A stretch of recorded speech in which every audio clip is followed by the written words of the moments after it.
पढ़ना भी चाहें तो लैंप के नीचे बैठ करके पढ़ते हैं। वो कहानी वही है कि आईएएस कोई बन गया है तो लैंप के नीचे बैठ करके पढ़ गया। तो गांव में अगर मूलभूत सुविधाएं आ जाएं तो हमारे यहाँ भी युवाएं जो हैं और माताएं एवं बहनों जो हैं सब लोग जो हैं बिल्कुल शिक्षित हो जाएंगी और बच्चे आगे बढ़ेंगे। सपनों को साकार करने वाले वो युवा जो इंजीनियर बनने के बाद समथिंग बैक टू सोसाइटी के लिए अपने गृह जिला आ चुके हैं।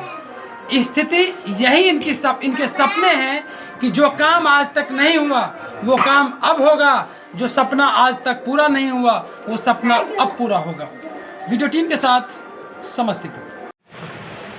गांधी के सपनों का भारत में हमारी यात्रा पहुंची है समस्तीपुर के खानपुर प्रखंड के ग्राम पंचायत राज श्रीपुर गाहर। वैसे यह क्षेत्र काफी पहले से प्रसिद्ध स्वतंत्रता सेनानी एवं इस क्षेत्र के जननायक जो कभी कर्पूरी ठाकुर को कहा जाता था, ये यहाँ के जननायक हैं, यहाँ के विकास पुरुष हैं। उनका अपना एक यहाँ योगदान रहा है स्वर्गीय राम सेवक हजारी जी का। हमारी बात हो रही है अभिषेक हजारी जी से। ये युवा हैं, काफ़ी आकर्षण है, इसी वजह से मैं इनसे मिलने आया। ये 25 साल के युवा हैं। गलगोटिया जैसे अंतर्राष्ट्रीय संस्थान से इन्होंने इंजीनियरिंग की डिग्री ली है और इंटरनेशनल ऑर्गेनाइजेशन में बिजनेस प्रोसेस आउटसोर्सिंग में इंटरनेशनल प्रोसेस में इन्होंने काम किया है कन्वर्जेंस जैसे मल्टीनेशनल कंपनी के साथ। लेकिन उसके बाद अपने दादा से काफ़ी ज़्यादा इनका इन्फ्लुएंस रहा स्वर्गीय राम सेवक हजारी जी से, जो 1962 से लेकर 6 टर्म यहाँ को रिप्रेजेंट किए। 1977 के जेपी मूवमेंट में भी उनका काफ़ी 75 के जेपी मूवमेंट में भी काफ़ी उनका योगदान रहा। उसके बाद वो सांसद भी बने।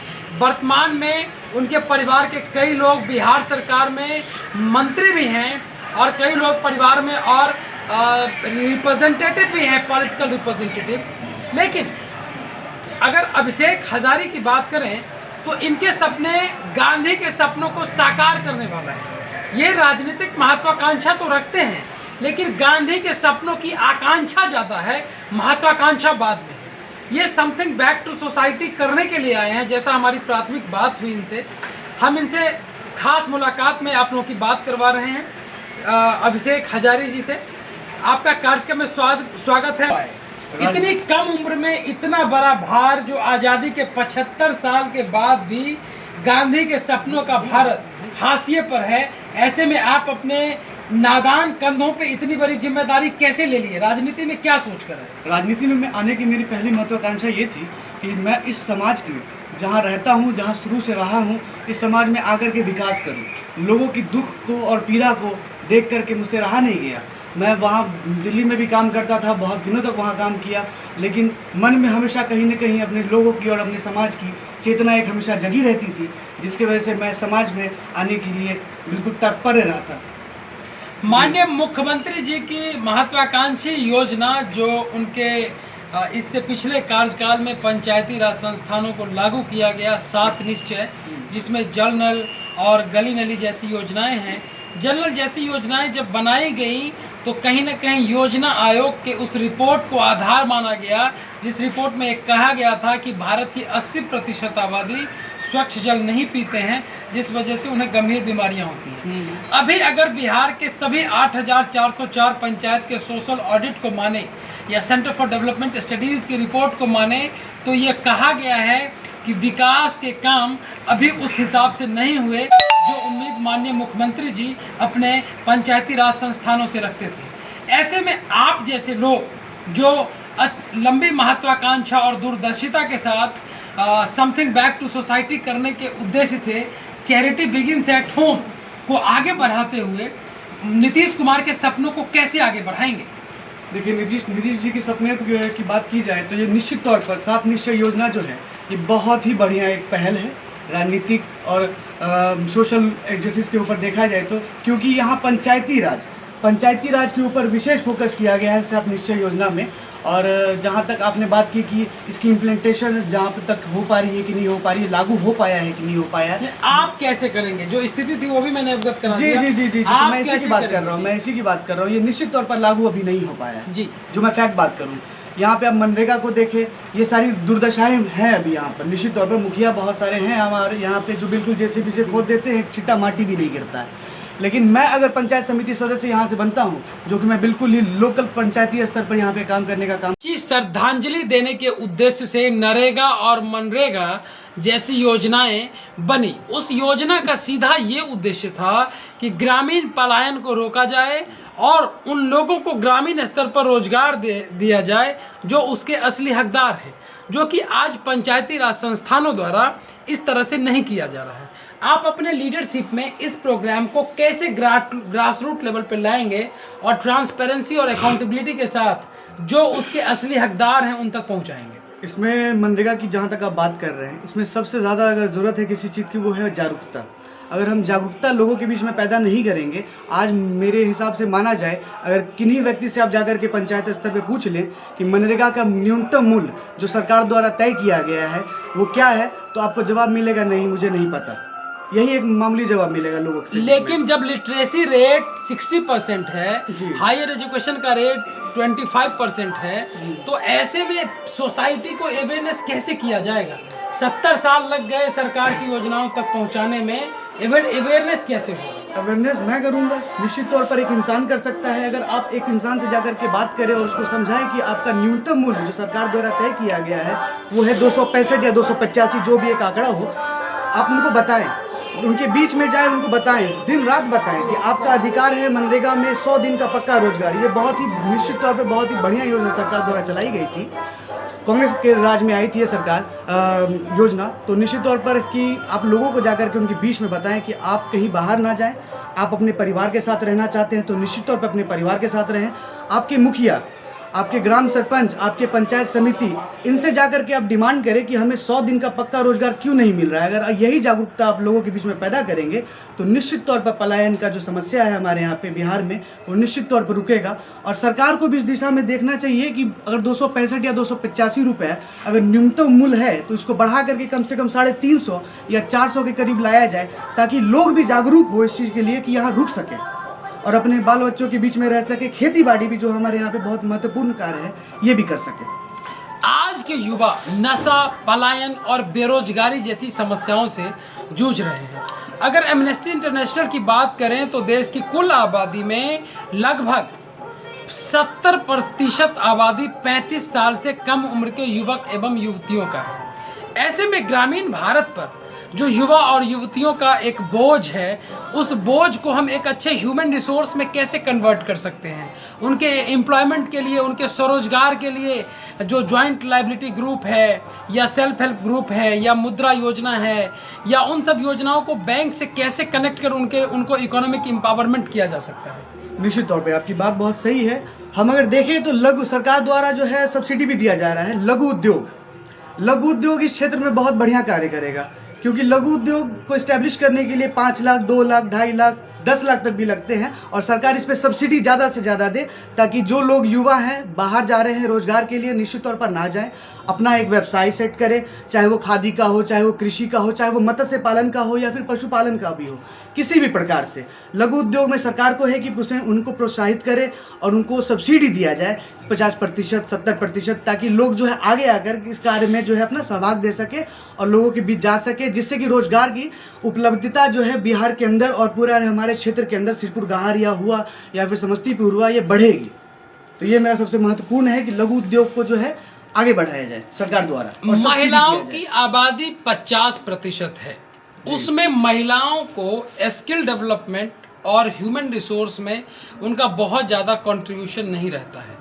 एक अच्छी बात यह है कि पंचायती राज संस्थानों में महिलाओं को रिजर्वेशन देकर बिहार देश का पहला ऐसा राज्य बना जहां महिलाओं को राजनीति में समानता का अधिकार मिला। लेकिन ये सोसाइटी के मुख्य धारा में कैसे और उनको इकोनॉमिक एम्पावरमेंट किया जा सकता है, जैसा बापू कहते थे कि महिलाओं को ग्रामोद्योग स्वरोजगार से जोड़कर इकोनॉमिक एम्पावरमेंट किया जा सकता है, इसके लिए क्या ब्लूप्रिंट है? मेरे पास इसके लिए एक ब्लूप्रिंट है। मान के चलिए कि महिलाओं की जागरूकता की बात करते हैं लोग। निश्चित तौर पर महिलाओं की जागरूकता की बात तो है, लेकिन उससे पहले एक पुरुष को जागरूक होना पड़ेगा। आज जब पंचायती राज की बात करें तो हमारे यहाँ मुखिया का चुनाव हो रहा है, पंचायत समिति का चुनाव हो रहा है, वार्ड मेंबर का चुनाव हो रहा है। जितने भी प्रत्याशी खड़े हैं, मैं देखता हूँ कि सारे प्रत्याशी के पति जिनको मुखिया पति भी कहा जाता है, सरपंच पति भी कहा जाता है, ये अपना प्रतिनिधित्व कर रहे हैं, लोगों से जाकर के वो वोट मांग रहे हैं। तो अगर महिला जाकर के अपना अधिकार जानेगी और अपना लोगों के सामने पक्ष रखेगी, उनसे वोट मांगेगी, तो वो अपनी अधिकार जानेंगे। तो मेरा ये मानना है कि महिलाओं के बीच में जितनी जागरूकता चाहिए, उससे ज़्यादा हमें पुरुष के अंदर जागरूकता चाहिए कि जागरूकता पैदा कीजिए और अपने अधिकार की बात कीजिए। भ्रष्टाचार को कैसे कम करेंगे? देश में भ्रष्टाचार की रैंकिंग अभी ट्रांसपेरेंसी इंटरनेशनल के द्वारा जो सर्वे हुआ उसमें भारत का में भ्रष्टाचार में बढ़ता हुआ दिखाया गया है। ऐसे में सरकार की सभी योजनाएं जो बनती हैं उन लोगों के लिए वहां तक पहुंच नहीं पाती। इस बात को भारत के भूतपूर्व प्रधानमंत्री स्वर्गीय राजीव गांधी ने भी कभी कोट किया था कि दिल्ली से चला हुआ 1 रुपए जब गांव के पंचायत पहुंचता है तो वो 10 से 15 पैसा पहुंच पाता है। ऐसे में भ्रष्टाचार को लेकर कैसे काम करेंगे, भ्रष्टाचार को कैसे खत्म करेंगे? यहाँ तक कि अभी पंचायतों में वार्ड सभा नहीं होता, ग्राम सभा का आयोजन नहीं होता। जब तक वार्ड सभा और ग्राम सभा का आयोजन नहीं होगा तब तक भ्रष्टाचार कैसे कम होगा? भ्रष्टाचार तो निश्चित तौर पर हमारे क्षेत्र में बहुत बड़ी समस्या है जी। जहाँ तक कि आप पंचायती राज की बात करें तो मुखिया फंड जो भी है उसका 30% भी जनता के बीच में नहीं पहुंच पाता। तो मेरा मानना है कि जागरूकता ये तो बहुत ज़रूरी चीज़ है, लोगों के बीच में एक अवेयरनेस क्रिएट हो कि भाई साहब हमारी इतनी योजनाएं हैं, इनका लाभ हमारे बीच क्यों नहीं पहुंच रहा है, ये हमें मालूम। लोग सवाल पूछे अपने जनप्रतिनिधियों से कि भाई साहब ये काम क्यों नहीं हुआ। हम लोगों के बीच में पूछे कि फंड क्या है। आरटीआई की हम बात करते हैं, राइट टू इन्फॉर्मेशन, बहुत ही अच्छा कानून है। आरटीआई के थ्रू आप जानकारी लें कि हमारे क्षेत्र में अगर किसी परियोजना की शुरुआत हुई तो उसका अगर अंतिम दौर आया तो वहाँ कितने खर्च हुए, कितने लगे, कितने नहीं लगे, ये मालूम होना चाहिए। लोगों को जब तक अपना अधिकार मालूम नहीं होगा तब तक भ्रष्टाचार कम नहीं होगा। और जहाँ तक मेरी बात रही, मैं जनप्रतिनिधि बनने के बाद कानून सबसे बड़ा प्रावधान है इस क्षेत्र में। आप कानूनी तौर पर जो है कार्रवाई करें। अगर लड़ाई आपको बहुत लड़नी ज़रूरी पड़ेगी इस चीज़ में, अगर आप लड़ाई नहीं लड़ रहे हैं, कहीं समझौता कर रहे हैं, तो निश्चित तौर पर इस चीज़ का कोई समाधान नहीं है। मैं मिलावट की बात कर रहा हूँ, कभी सरपंच मिल गया, कभी पंचायत समिति मिल गया, कभी मुखिया मिल गया, कभी वार्ड मिल गया। ऐसा नहीं होना चाहिए। लोग अपना अधिकार जाने, एक एक व्यक्ति अपना अधिकार जाने और उससे बढ़कर के जो जनप्रतिनिधि है वो अपना अधिकार जाने और कानून का सहारा ले, आरटीआई का सहारा ले या फिर केस का सहारा ले, कोर्ट तक जाए कि भाई साहब ये काम हुआ तो हुआ क्यों और नहीं हुआ तो क्यों नहीं हुआ। और जहाँ तक बात रही आम सभा और ग्राम सभा की, तो निश्चित तौर पर ये सरकार द्वारा जो है बहुत बढ़िया परियोजना थी, लेकिन आज इसका इम्प्लीमेंटेशन नहीं हो पा रहा है लोगों के बीच में। लोग इसको जो है यूज़ नहीं कर पा रहे हैं। हमारे लोगों के बीच में कन्वर्सेशन का एक गैप है, तो इस गैप को दूर करेगा ये चीज़। आप लोगों के बीच में मीटिंग्स कीजिए। एक आम सभा और ग्राम सभा का जो है वो है, मान के चलिए कि सिस्टम जो है इसको लाया जाए और लोगों के बीच में वाद विवाद जो है वो कराया जाए। डिबेट जिसकी हम बात करते हैं, डेमोक्रेसी की सबसे मेन पिलर है ये। जब तक ये डिबेट नहीं होगा तब तक जो है इस भ्रष्टाचार का कोई अंत नहीं है। आप जीतने के बाद प्राथमिकता के आधार पे वो 5 काम कौन सा करेंगे जो आपसे पहले कोई भी जनप्रतिनिधि इस क्षेत्र के लिए नहीं कर पाए? वो 5 स्टेप क्या होगा जो यहाँ मैसिव चेंजेस के लिए आपके द्वारा किया हुआ समथिंग बैक टू सोसाइटी हो? बहुत बढ़िया सवाल है आपका। निश्चित तौर पर सबसे पहला मुद्दा मेरा इस चुनाव में है लोगों को अपना अधिकार जानना। मैं लोगों के बीच में जाकर के उनको अधिकार उनका समझाऊंगा कि आप अगर रिजर्वेशन में हैं तो किन्हीं के प्रभाव में आकर के आप अपना रिजर्वेशन जो है यूटिलाइज कर रहे हैं तो अच्छी तरीके से यूटिलाइज कीजिए, इसको वेस्ट मत कीजिए। जैसे कि मैं बात कर रहा हूँ, अगर आप बात कीजिए कि बहुत सारी जगह पे मुखिया का चुनाव हो रहा है तो महिला लड़ रही हैं, कहीं पुरुष लड़ रहे हैं, तो किन्हीं के दबाव में आकर के उनको जो है प्रत्याशी बनाया जा रहा है। और प्रत्याशी कोई बनाते हैं, फ़ायदा कोई पहुँचाता है। इसमें भ्रष्टाचार की बहुत सारी गुंजाइश है। ये तो पहली बात रहेगी। दूसरी मेरी बात है कि मान के चलिए मनरेगा इस क्षेत्र में सबसे बड़ी परियोजना है, पंचायत स्तर पर सबसे बड़ी परियोजना है जिससे पलायन रुकेगा। पलायन रोकने का सबसे बड़ा स्तर है। यहाँ पे मनरेगा के अंदर लिबरलिटी है कि नहीं है, ये सही ढंग से जो है लोग इस चीज़ को देख पा रहे हैं कि नहीं देख पा रहे हैं, ये मेरी पहली प्राथमिकता होगी। 100 दिन का पक्का रोजगार कहता है मनरेगा के अंदर 100 दिन का पक्का रोजगार है, लेकिन किन्हीं को मिलता नहीं। तो मैं इस चीज़ के लिए ऊपर विचार करूँगा कि सुचारू रूप से ये चीज़ हो पा रही है कि नहीं हो पा रही है। कम से कम 80 दिन का भी आप रोजगार दीजिए, 90 दिन का भी रोजगार दीजिए ताकि पलायन रुके। ये मेरी दूसरी बात होगी। खरंजा की प्रावधान तो अब खत्म हो चुका है। ढलैया आप बात करते हैं, बहुत सारे हमारे लोकल स्ट्रीट्स हैं जहाँ पे बिल्कुल छोटे छोटे जगह हैं, आदमी के जाने का भी रास्ता नहीं होता है। तो मैं चाहूँगा कि जहाँ कादो कीच है, मतलब लोकल लहजे में मैं कह रहा हूँ कादो होता है, कादो मतलब मिट्टी का जो गोल है, कीचड़ विचड़, तो कीचड़ वगैरह है, इसका समाधान ये है कि यहाँ पे अब कम से कम छोटा ही बिल्कुल ही पतला स्तर पर अगर देखा जाए, बिल्कुल इतना पतला भी अगर हो सके तो अपने निधि से, पंचायत निधि से हो या फिर जिस भी निधि से हो, वहाँ पे कंस्ट्रक्शन कीजिए ताकि लोगों को आवागमन जो है बिल्कुल सुचारू ढंग से हो पाए। महत्वपूर्ण स्वास्थ्य हमारे यहाँ बिल्कुल ही खस्ता हालत में। अगर मैं यहाँ से पंचायत समिति सदस्य चुन करके जाता हूँ जो कि मेरे अधिकार क्षेत्र के अंदर आएगा, तो मैं कम से कम ब्लॉक स्तर पर अच्छे स्वास्थ्य की एक डिमांड रखूंगा लोगों के सामने और वीडियो मैडम के सामने कि भाई साहब हमारे यहाँ पे श्रीपुर गाहर में एक कम से कम मोहल्ला क्लिनिक जो हमारे दिल्ली में चल रहा है, उस तर्ज पर कम से कम एक प्राथमिक स्वास्थ्य केंद्र जो है यहाँ पे स्थापित किया जाए, ताकि लोग किन्हीं परिस्थितियों में अगर बीमार पड़ते हैं और रात बिरात अगर डॉक्टर के पास ना जा पाए तो यहाँ जाकर के अपना इलाज करा सके संभवतः। और चौथा तो हो गया, लगभग 5वां पॉइंट है हमारा सिंचाई और बिजली की हमारे यहाँ इतनी समस्या है, सिंचाई और बिजली की हमारे यहाँ इतनी समस्या है कि किसान जो हैं तेल लगा करके अपने जनरेटर में, फलाना में, ढिकाना में सिंचाई करते हैं और बिजली तो इतनी खराब परिस्थिति में है कि लोग, बच्चे हमारे यहाँ पे अगर पढ़ना भी चाहें तो लैंप के नीचे बैठ करके पढ़ते हैं। वो कहानी वही है कि IAS कोई बन गया है तो लैंप के नीचे बैठ करके पढ़ गया। तो गांव में अगर मूलभूत सुविधाएं आ जाएं तो हमारे यहाँ भी युवाएं जो हैं और माताएं एवं बहनों जो हैं, सब लोग जो हैं बिल्कुल शिक्षित हो जाएंगी और बच्चे आगे बढ़ेंगे।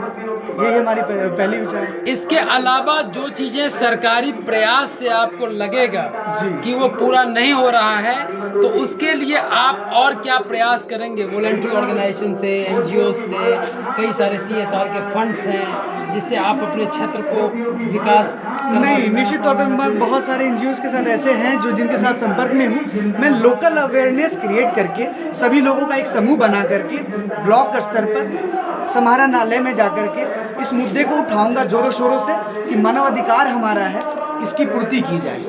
जी क्या अपील है लोगों से? क्या लोगों से आप अपील कर रहे हैं? मेरी जनता जनार्दन से तो यही अपील है कि मैं बहुत ही युवा हूँ, 24 वर्ष से 25 वर्ष मेरी उम्र है। कम से कम एक बार मुझे मौका दे और इस चुनाव में जिताने का प्रयास करें और मैं जीतने के बाद निश्चित तौर पर इस क्षेत्र के विकास के लिए अपनी तत्परता दिखाऊंगा और लोगों के बीच रहूंगा। EVM पे आप अपना क्रमांक और अपना छाप? मैं EVM पे अपना क्रमांक और छाप जो है 1 नंबर पर देखता हूँ। छाप मेरा नारियल छाप है। पंचायत समिति सदस्य उम्मीदवार के लिए जो है मैं यहाँ पे हूँ, श्रीपुर गाहर पूर्वी पंचायत क्षेत्र संख्या 19। जी।